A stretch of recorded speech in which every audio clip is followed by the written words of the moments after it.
He stepped off the train. The platform was bustling, but he felt alone. Each step was heavy, weighed down by memories. He hailed a cab. The train journey had been a blur.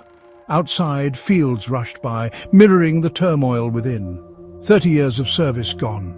He thought of the men he commanded, the battles fought, the sacrifices made. His heart ached with a familiar pain, the pain of loss. He adjusted his hat, a nervous habit from the war. The city lights reflected in the cab window, a stark contrast to the starlit nights in the desert. He was home, yet he felt adrift, a soldier without a war. The farewell ceremony had been brief.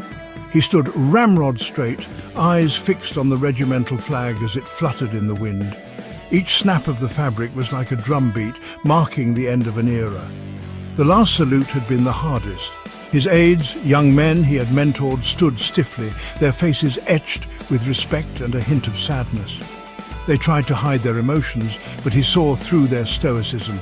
They were losing a commander, a father figure. He wished he could tell them he was going to be all right. But the truth was, he didn't know. He remembered their faces, their names, their stories.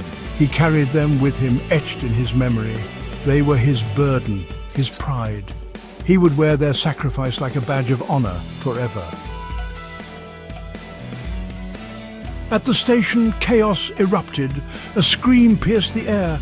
A young woman, her face contorted in fear, struggled against a man twice her size. Instinct took over. He moved before he could think. Years of training kicked in. He took down the assailant with a swift move, pinning him to the ground. The crowd gathered, their faces a mixture of shock and relief. The woman, her eyes wide with gratitude, thanked him. He brushed it off, his heart pounding in his chest. The police arrived, sirens wailing. They took the thief away and the crowd dispersed.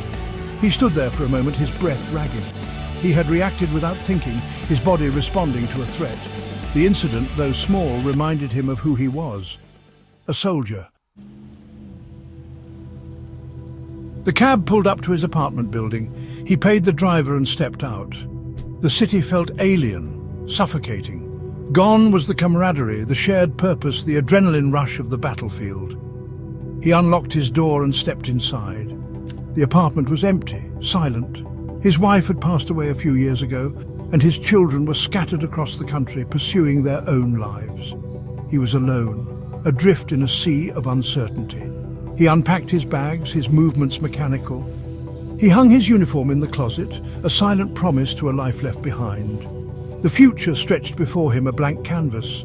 He was a soldier without a war, a man searching for meaning in a world he no longer recognized. And as he drifted off to sleep, he couldn't help but wonder, what now?